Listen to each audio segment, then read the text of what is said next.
Squeeze the sides of the control box clip and lift it from the control box. Unplug the light from the white stickered portion on your control box.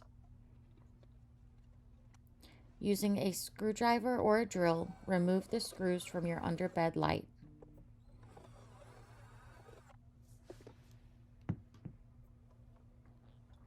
Remove the underbed light.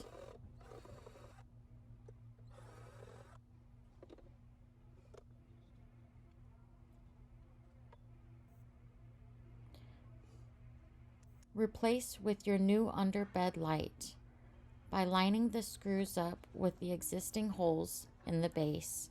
Secure the plug under the rod and screw in your new underbed light using the screwdriver or drill.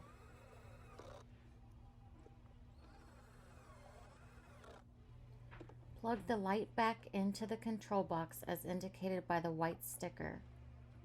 Replace the control box clip.